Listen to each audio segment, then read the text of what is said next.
Welcome to the Faith Trends Podcast, conversations that connect research with ministry. We're your hosts, Rick Heemstra and Lindsay Calloway. Today, Rick is talking with Dr. Bruce Guenther and Jonathan Chadwick. Bruce is a professor of church history and Mennonite studies at Trinity Western University's Acts seminaries. His work as a Canadian church historian has also made him an expert in understanding the Christian religious landscape in Canada.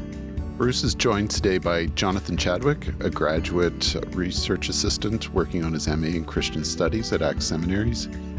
Recently, Bruce and Jonathan received a grant to describe the changing Canadian Christian landscape over the last 50 years and to develop better ways to measure the demographics of Christianity in Canada.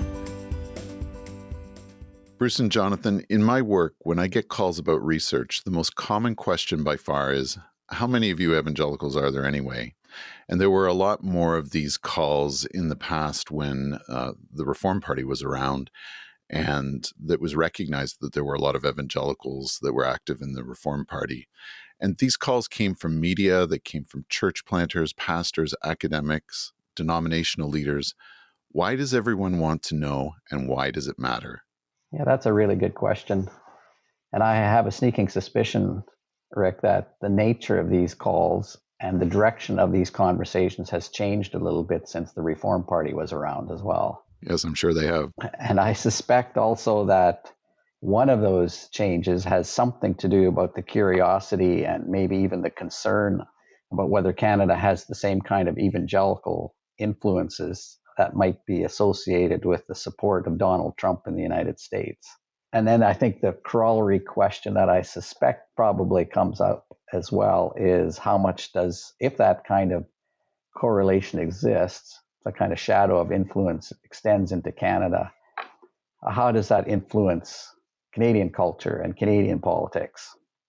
I think one of the things that I would also say in response to your question about why does it matter is because of the way American narratives about religion in society continue to cast their shadow over the understanding of religion in Canada.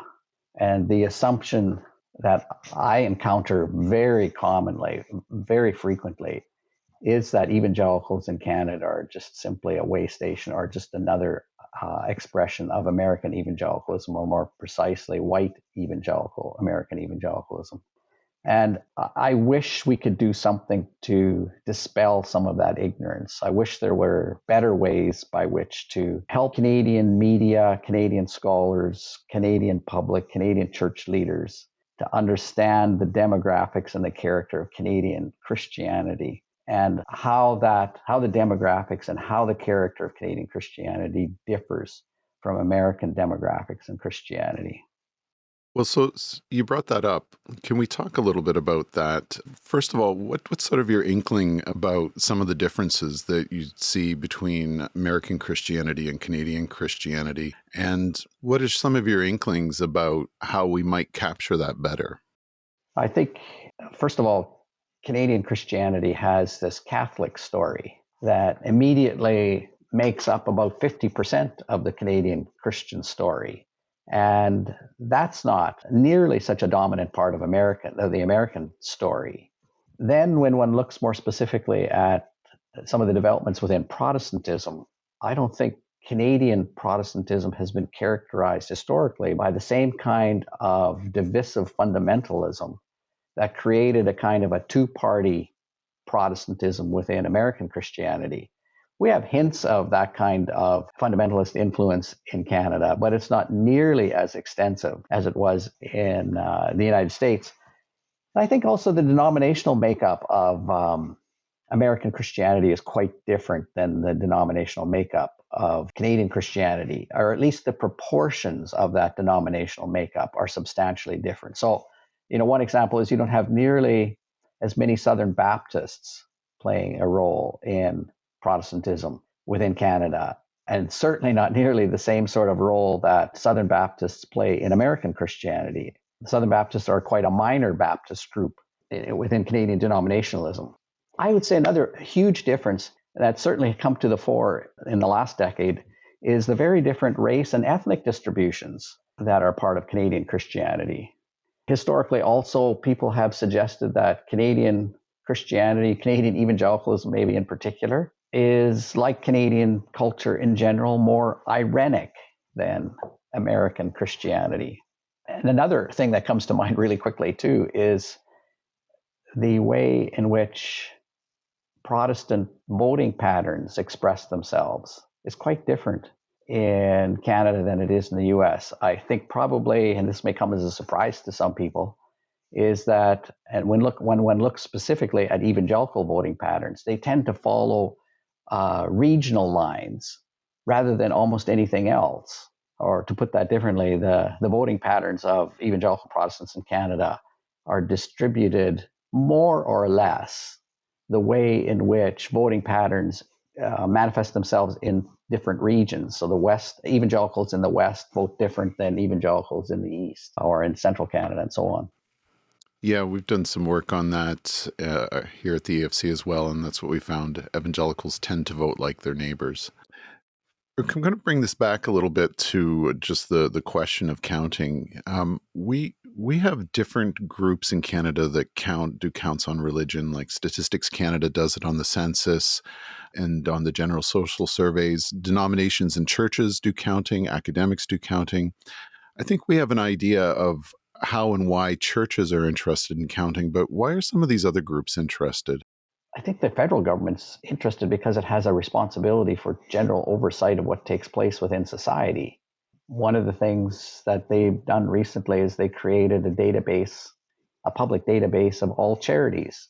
Virtually every religious group is included in that database of charities. And they've done, I think, a real service to the Canadian public in making information available and accessible about what these charities actually do, many of which are religious groups. There's sort of a sense of responsibility for helping a Canadian public understand what groups that claim to have charitable status or want to pursue charitable status, what they actually do and how they use their resources, how they're organized. I think federal governments probably are somewhat interested too in the actual dollars that are involved with religious groups. Like, how do they spend their money? Are they trying to influence politics? Are they actually doing what they say they're doing or want to be doing? So I think they're looking for consistency. And then I think governments at a provincial level use some of this data too.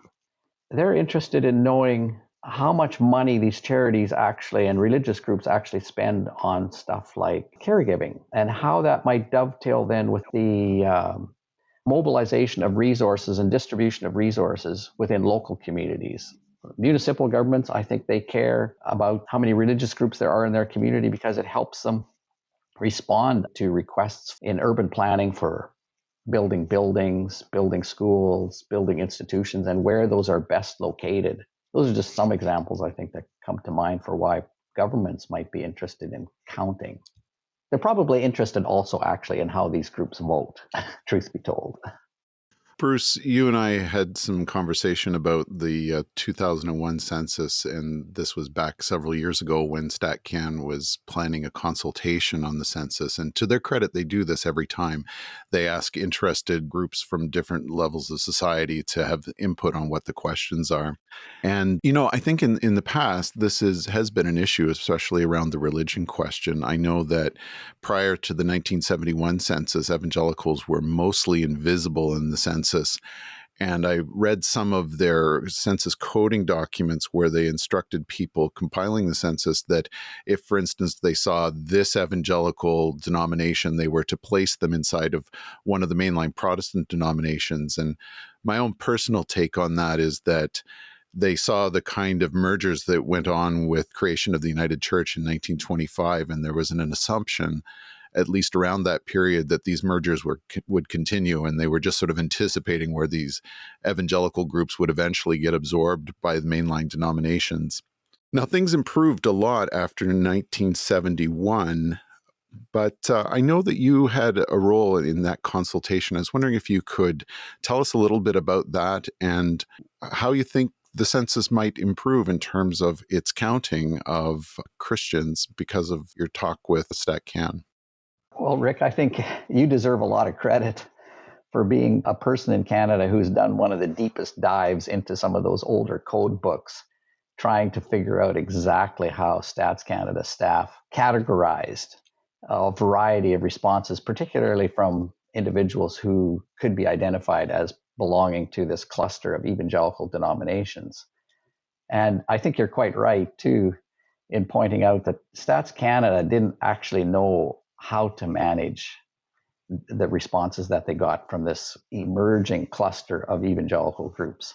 I think the way in which the responses have been categorized over time, I think illustrate John Webster Grant's sort of famous line in the 1980s when he talked about the emergence of these evangelical Protestant groups in Canada as being the proverbial cloud on the horizon. Nobody expected most of these evangelical upstart groups in the early 20th century to actually become very significant in the overall picture. But in hindsight, one can see quite clearly now that it's actually completely realigned the demographics of Canadian Christianity. Anyway, that's a bit of a diversion, historical diversion from where your question, I think, was going. But you do deserve a lot of credit for doing that deep dive in those code books and pointing out some of the problems, identifying some of the problems. In preparation for this most recent census, I can't recall exactly how the connection first came about, but I ended up in conversation with the person who's responsible for finalizing several of the questions on the upcoming census, including the religion question. And somehow that led then to a conversation about being involved in helping compile a comprehensive list of denominations in the country, and with a view towards building a better classification system for the kind of responses that Census Canada was getting in response to the religion question. And in the past, for the last number of census questionnaires, there have been approximately 110. There's been a list of about 110 different options into which different responses could be included. And census, the StatsCan people were quite aware that this was a completely inadequate list. And so they weren't just thinking about adding, a few more denominations to this list. They were actually thinking about doing a comprehensive overhaul, which was a really interesting and helpful overture on their part. And so it was a really good opportunity to help shape that overhaul, which is one of the reasons that I spent several months actually working on compiling this comprehensive denomination, because I felt given my past experience in this thing, I was probably one of the few people in the country in a position to actually pull that off. So I was shocked actually at what I discovered. From 200 and some denominations that I had been aware of, there was now an increase to well over 330. And a lot of this proliferation of new denominations has come about within the last 30, 40 years. Now, are we just talking about Christian denominations here? Yeah, and that's a good point, because the list of 108 or 110 or however many that Census Canada list was included all religious groups, not just Christians. So it might be that maybe 60, 70 plus of the 110 would have been designated specifically to Christian groups. Whereas now we discover, oh, geez, we actually have, way over 330. So that was one task. And then, of course, there's conversations about, what ought to be the threshold, the number threshold that would justify the inclusion of a particular denomination into this response list on the part of Census Canada. Make a long story short, from 110 or 108 or however many were on the list that they're using now for classifying responses is something upwards of 270. Bruce and Jonathan, we asked you to come on the Faith Trends podcast because you're about to do some counting. And I was wondering, Jonathan, could you briefly tell us a little bit about what you're planning to do?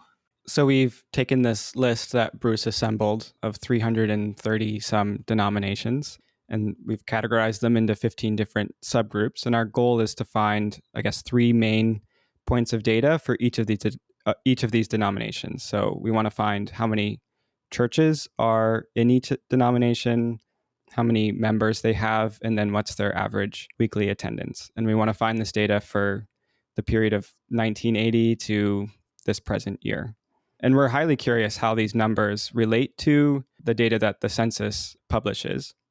So we've kind of chosen to make our key target years for data the same years as the census. So 1981, 1991, 2001, 2011, and then this present year in 2021. So if I understand you right, then, Jonathan, you're planning to collect a data point for every decade then?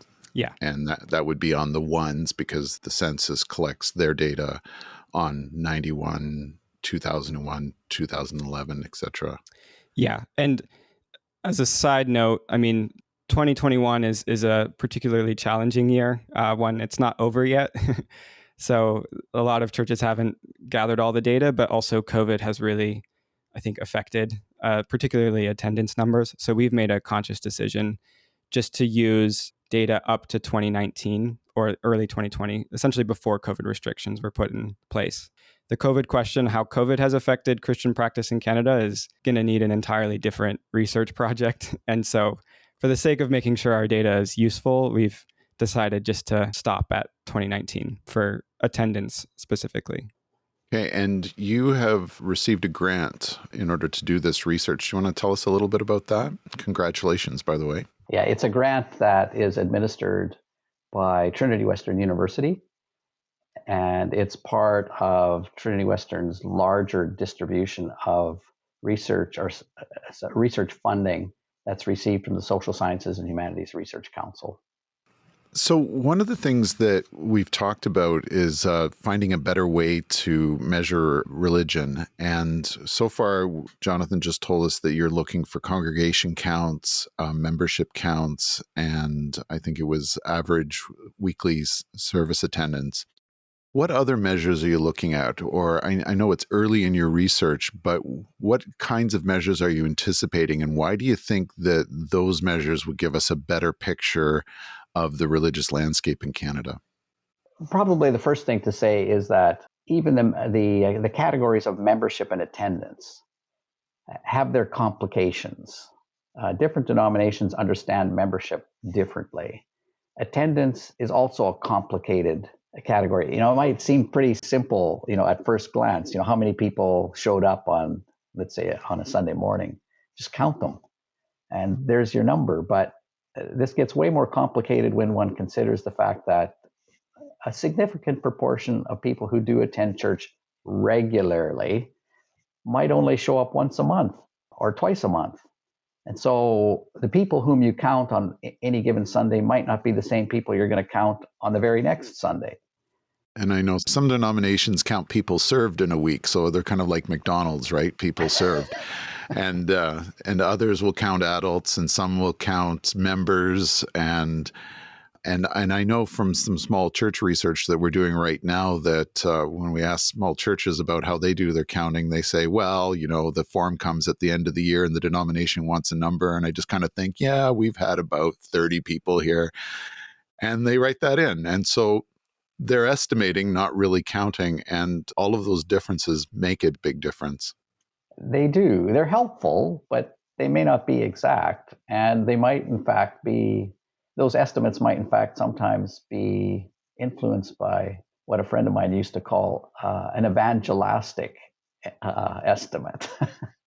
So, nevertheless, however, regardless of how precisely accurate some of these numbers actually are, to try and get a comprehensive idea is still, I think, sort of a worthwhile metric to try and pursue.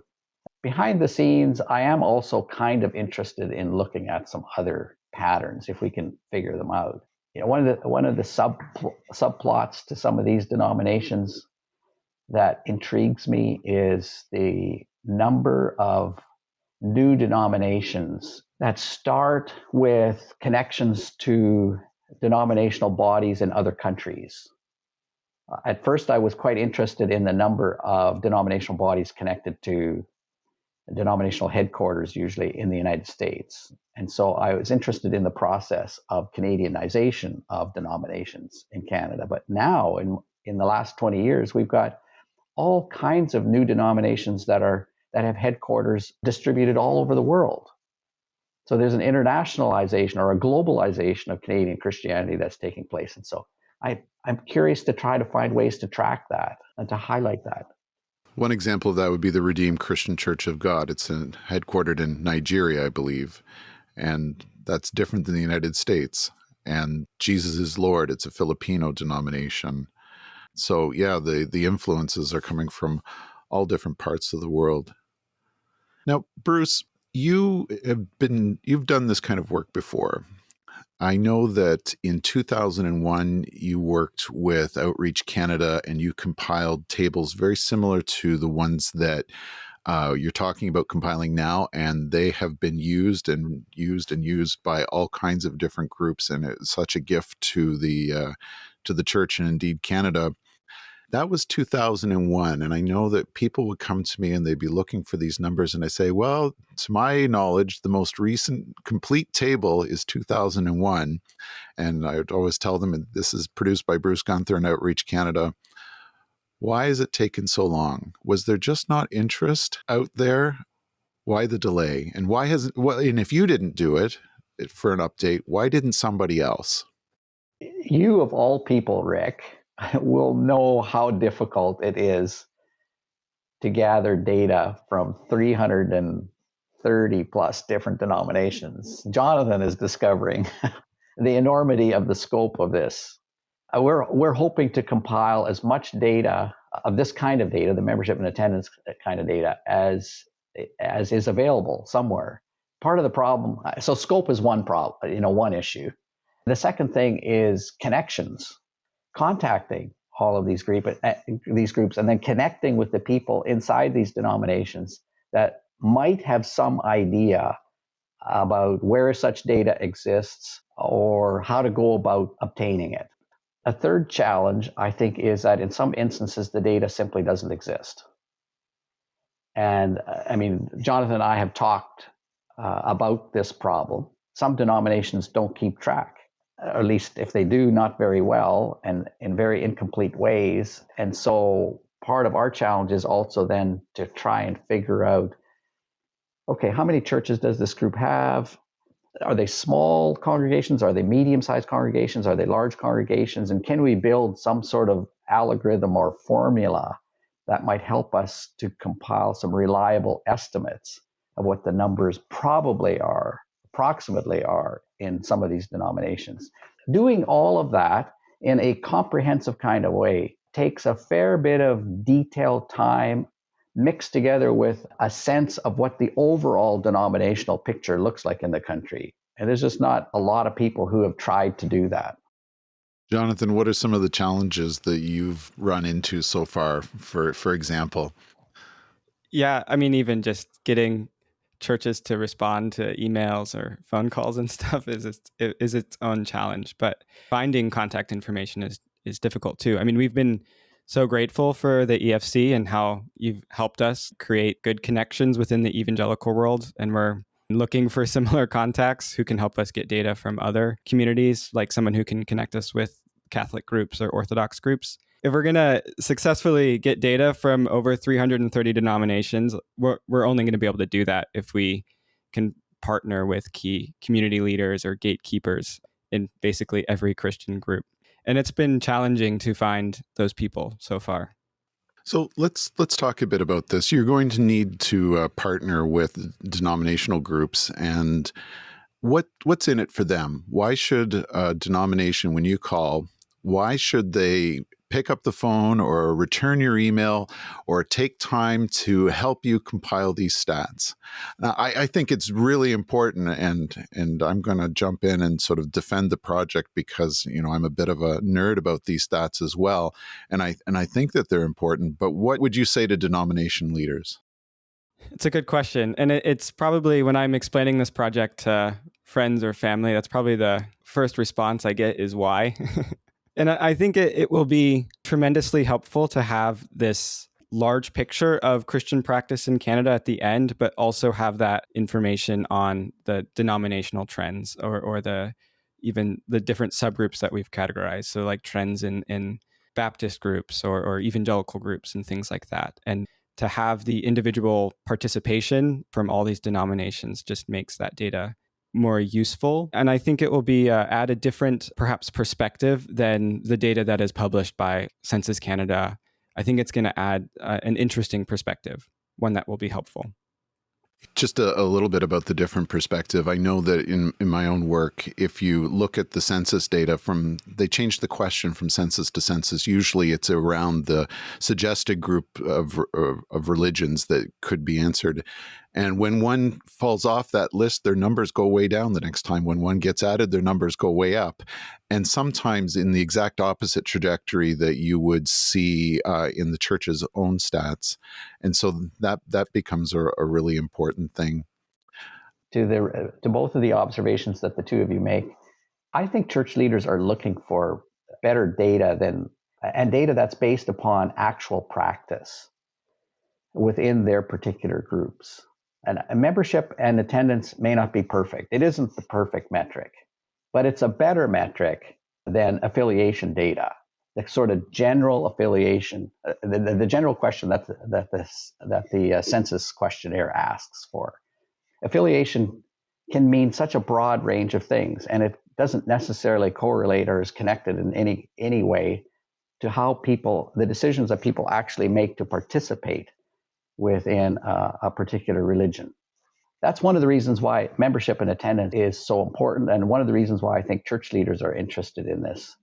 Church leaders, I think, as Jonathan already indicated, they're interested in knowing sort of how their particular denomination compares and the trends that they see or that they intuitively perceive within their denomination, how they fit alongside other denominations that they see as either comparable to theirs or that are part of the larger family of churches to which they belong. That's why I think our classifications are important, and why I think doing reports eventually by classification and not just aggregate totals, I think will be of interest. I think what a project like this also does, and it's by no means the only way to go about doing this, but what it does is it provides a little bit more detailed texture to some of the broad, general, thematic studies that have been done on Christianity in Canada. And those broad, general studies, thematic studies, are really, really good, really, really important. But at the end of the day, people practice their religion, practice Christianity within specific congregations that belong to particular traditions. So there is this case, I think, to be made that looking at the practice of Christianity through a denominational lens is an important way to supplement some of the other studies, more general studies that are also being done, Christianity in Canada. You know, some of the ways that these numbers are just important for the work of the EFC. You know, we know in Canada that the age of Christendom is over, and we don't want to inflate our numbers, nor do we want to undercount our numbers. But for work like our work in the courts and on Parliament Hill, whenever you apply to intervene in a court case, one of the things you put in your affidavit is the community that you represent. We need good numbers to represent the community that is behind EFC, that is part of our affiliate base. And if you go to make a representation to a parliamentary committee, again, they want to know, who do you represent? And so these numbers sort of underpin our ability to sort of engage in the public square. It's a number, but it's a number that opens doors and allows you a seat at the table to participate. And the better numbers that we can have, I just think that that's better for our overall access to have these conversations. I totally agree. So in the coming months, you're going to be contacting denominational leaders. What can they expect when they get a call from you? What are you going to be asking them for, and what do you hope they'll do for you? Well, we've tried to make it as easy as possible for them. So we've set up a website, and on it is just an explanation of the project, but also a form that they can fill out to just share the data with us directly if they have it accessible. A lot of denominations have been able to do that, and that's been great. We're just most interested in the numbers for those key decades, the 1981, 1991. If denominations don't have that data readily available, I think we're more open for a conversation to maybe figure out how to approximate those numbers or how to find data for non-census years that can maybe fill the place of those census years. What I'm discovering now is denominations reply to emails or phone calls They're all in different states of where they keep their data. So some, they don't have any electronic records, so they're in an archive somewhere. And some denominations have it within minutes, they can send it to me. So it's going to be one of the challenges. Each of these denominations is going to have a different response, and we're going to have to be as flexible as we can with each of them. So my last question before we wrap up, when are you going to publish this? When are we going to have results? When are we going to have you back on the Faith Trends podcast where you're going to talk about everything that you've learned, and how is that going to be accessible to denominations and church leaders and just people who are just interested in the work you're doing? We hope to have this done by October 31st. We just don't know which year. Well, could you narrow it down? Just pick a target year for our listeners. I mean, it'd be great. It would be great if we can start generating some reports by next summer. I think that would be realistic. As Jonathan said, every denomination is its own unique story, and finding a way to get reliable data from each denomination probably requires some sort of individualized attention and effort. I mean, we can send out a bundle of emails. We can try through, and you've been really helpful actually, Rick, in creating contacts for evangelical Protestant denominations across the country. So thank you for that. We're looking for doing that in other denominational clusters. But at the end of the day, it's exactly as Jonathan said, the data and accessing the data requires some sort of individualized touch in each denomination. And the sooner we can do that, and sooner we can get that done, the sooner I think we can generate reports. I think that the actual process of generating some of the tables and the reports isn't going to be that difficult if we just had the raw data. So as soon as we can, it would be really nice if we could coincide some of the release of our data with the census data. That was the original idea and the goal, so that we could place kind of a 40, 50-year longitudinal study of trends alongside this comparable kind of census data. Well, we look forward to it. We'll be looking for it next summer. And we hope to have you back on when you've got data to talk about. Bruce Guenther, Jonathan Chadwick, thank you so much. Thanks, Rick. That was my interview with Bruce Guenther and Jonathan Chadwick. I'm now joined by Lindsay Calloway, my co-host. Lindsay, what did you think about the interview? I think my impressions were I was surprised at how much convincing it seemed that denominational leaders needed to see this research as relevant and important. Whereas the government sees it as important, the media wants to know all about how many evangelicals and Christians there are, but it seems like a harder sell to the people that they're actually counting.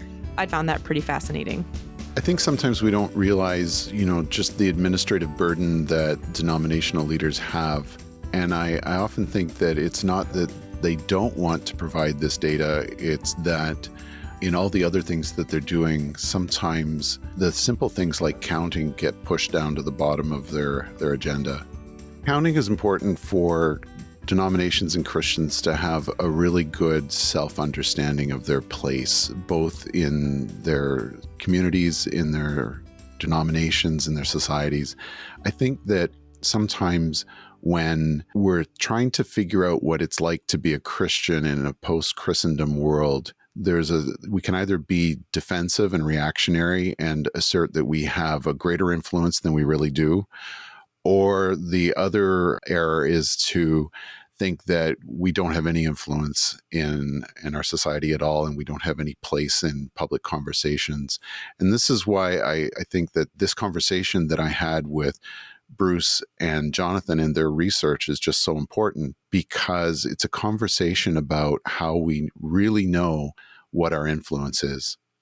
I think another thing that struck me is, so you've won me over that I think that we should be counting and that it's valuable for our self-perception. But then hearing about how difficult it is actually to count. It's not just a matter of walking in on a Sunday and seeing how many heads are in the pews, but it's looking at the difference between membership and attendance, and what does regular attendance actually mean. It's not even measured weekly anymore. We look at it monthly. So I think what Bruce said at one point was you could walk in on any given Sunday and have a different count each day. So how do we find a measure that is accurate? And then even looking at different denominational archives, some are electronic, some are still physical records, some count members, some count people served, I think you said, Rick. So it's just not as simple as doing a head count. And I was really struck by how much of a task they really are taking on. And at one point, I think Bruce said, we really do have to spend some individual attention to honor every unique denomination and unique story that is out there. Again, it's not just this high-level, broad understanding of the Christian landscape in Canada, but it's looking at every individual denomination and learning about their particularities of how they view their denomination, how they view the people who associate with it, and then kind of giving us a snapshot of what each denomination does with that information. That was, I think, some of the particularities and the difficulties and challenges of measuring to begin with, and then of understanding how those measures are even processed at each denominational level was something that struck me and stood out as well. I think we're very fortunate to have a scholar like Bruce Guenther and then Jonathan Chadwick doing this research, because Bruce has the historical context that can help him know what a number means. And to know what a number means historically in the context of a particular denomination or tradition. And I think that we're going to get better numbers because of what he knows and how he understands the church. And by better, you mean more accurate. Is that right? More accurate, and also when it comes to finding those different measures, he will be aware of how to interpret numbers. For instance, if you ask for people's attendance, Bruce will be in a good position to know why a number for one denomination should be treated differently than what is supposed to be the same number from another denomination. And he'll understand historically and within their context why these numbers mean different things. Yeah, that's helpful. Bruce was almost saying that numbers can tell a story, and that each denomination has a different story to tell. And so to honor the story of each denomination, it takes individualized attention and understanding for each of them. And so we want to understand what these stories are and what story they're telling through their numbers. Thanks for listening. Find out more about the EFC's research at www.theefc.ca/research.